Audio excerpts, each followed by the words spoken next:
What's up, YouTube? Today we're looking at a spiked screaming monkey. You can see the Billy Trident right there, stamped, and the East Coast Knuckle stamp that skipped.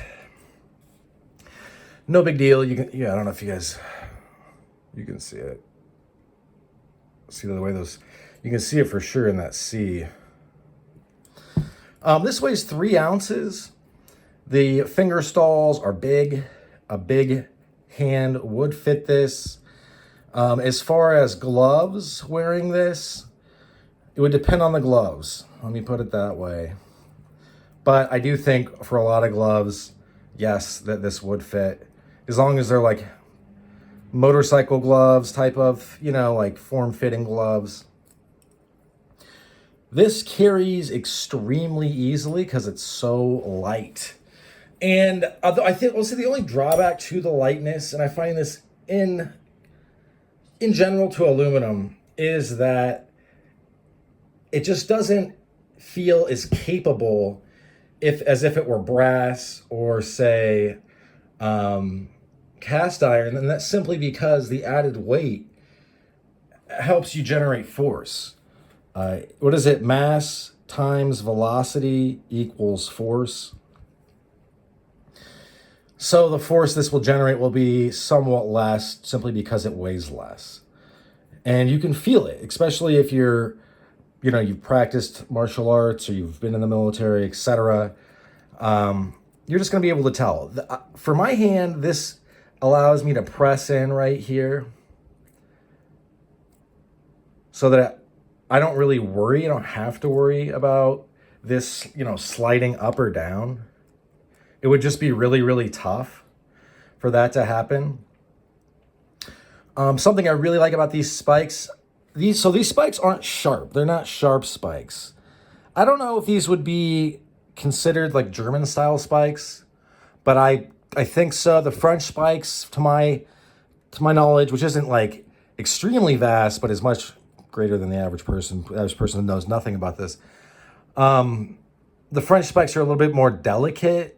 Not that they would ever break, but like, let me put it this way. This is the way I think about it. If these were French spikes, smaller, more delicate, more pointy, I were to punch you, they would basically slash you open. And yeah, they might plant and like really hurt you, but whereas these are a little bit more for bludgeoning and crushing. Not, probably still split you open, to be honest, but it's not going to be to the extent of like the French or smaller style spikes that are more like along the ends of the end of a nail. Maybe a little bit bigger than that, maybe like a great deal bigger, but it's the pointiness is what I'm getting at, the delicate pointiness. I guess delicate's the wrong word. One thing I do like about these, though, is that if I were to have to pull these, somebody's coming in close, they're getting in my face. If I were to make a raking motion, like an uppercut raking motion, if I can get one of these, and it wouldn't be very hard, to grab the bone of your jaw, not only would it hurt a crazy amount, and I mean, honestly, maybe knock some teeth out, maybe really break your jaw, honestly, it's going to be throwing your head up and back. So that or whoever I'm hitting.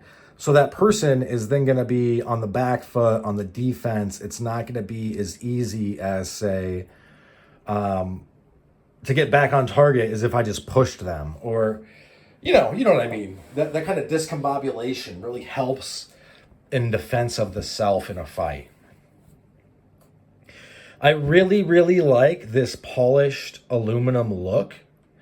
I am actually going to reach out to East Coast Knuckles and just see, just so I can be a little bit more knowledgeable and see, can people polish these? Does it take a polishing wheel?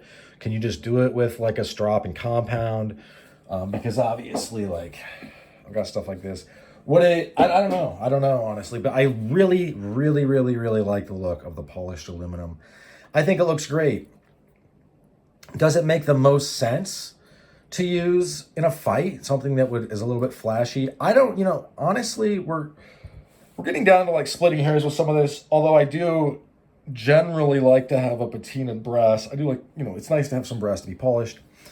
I don't really, at some point, it's either going to work or it's not. And this is going to work. Would it be, like, say it's dark out, you're under some street lights. Yeah, this is going to be pretty menacing in the hand. I will say be careful not to actually menace anyone with these. Check your local laws, obviously, for anything to do with this kind of thing. But if you were just to put these on and hold these down at your waist and you're not pointing them, you're not making a motion at anybody, I don't think you would catch a menacing charge. A menacing charge would be like if I had this were a knife and I came up on you and I was like, I'll gut you like a fish. That's menacing, for sure. Whereas if you're just getting something ready and you hold it down by your waist, pointed at nothing, pointed at the ground, that's not menacing.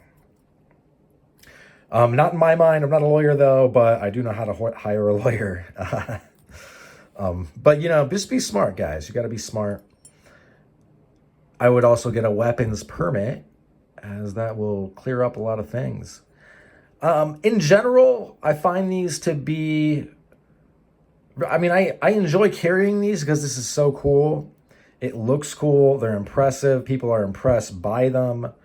I plan on getting more polished aluminum from East Coast Knuckles because of this piece and the other one, the Jack Ruby that I have from them. I think they carry very, very easily. They're also cheaper from East Coast Knuckles. They're like half of the brass or cast iron. I'm not saying you shouldn't buy brass or cast iron. I'm thinking about getting a boxer in brass just because I think that it would be cool to have. You just kind of have to figure out what you want. But if this would be your first knuckle, you'd be off to a great start. Things are like $80, which is a steal. You can see me. I'm wearing an anti-hero shirt again. I just picked a shirt off the ground and wore it. You get off work and you're not necessarily so concerned about what band tee you're wearing, what oi band you're going to rep that day as you go out to buy booze. I just think these are super capable. I did say, earlier, if with a little bit more weight, they would generate more force. That's true, but they would also be harder to carry, and that would deter you from carrying them, honestly. Like, I have the East Coast Knuckles, padded knuckles, and cast iron. They've been on the channel for free to go look. But I don't carry them very much because they're heavy. Well, also, I only have one pair. But they're heavy, and they're very thick, and that makes it a little bit tougher to rock them in the pocket. I am thinking about getting a dedicated pouch for carry of knuckles. But anyway, these, a super solid buy. If you get these in polished aluminum or just rough aluminum, unpolished, so they won't be a mirror, basically, you won't regret it. Would I necessarily carry this in my back pocket or in my pocket, period, with a bunch of change? No. It's going to mar it up, even though that doesn't really matter in the long run. I don't plan on reselling these. Knuckles, to me, are kind of... I have sold some at less than I got them for. There were knuckles I got off the secondary anyway. I got them at a good price, and then I passed them along to a buddy at the same price. Like they're if you're concerned about what I'm talking about, they are the burn knives, 2-finger knuckle, 3/4 of an inch thick aluminum to be exact. And my buddy has giant hands, so he likes them. But yeah, you're just not going to go wrong with these. Maybe if your hands were really, really small and you couldn't press down on this, because I do really like how I can press this back. So now it is just super hard to get this to move, like up and down where it shouldn't. As far as what I want, if they had a little stud here, like the SS Knuckles famously do, the 6-spike SS Knuckles. These would be too big to be those. But these would be like a modified version. That'd be dope. These are awesome, though. And it's one of those things where, when people are like, If you carry knuckles, you'll hurt your hand. If you were to hand this to them and be like, imagine me hitting you with these, they would immediately never think again in their lives any of these stupid thoughts. I'm gonna list them off. One, you're gonna hurt yourself. That's not gonna happen. Two, it's gonna move up and down and be useless nearly immediately. That's not gonna happen. Three, they're gonna be hard to use. You have to punch a certain way. No, you don't. These things just easily kind of showcase, just like any competently made set of knuckles is gonna do, but talking about these right now, and these are great. So if you want them, grab them. I would not hesitate. You just can't go wrong.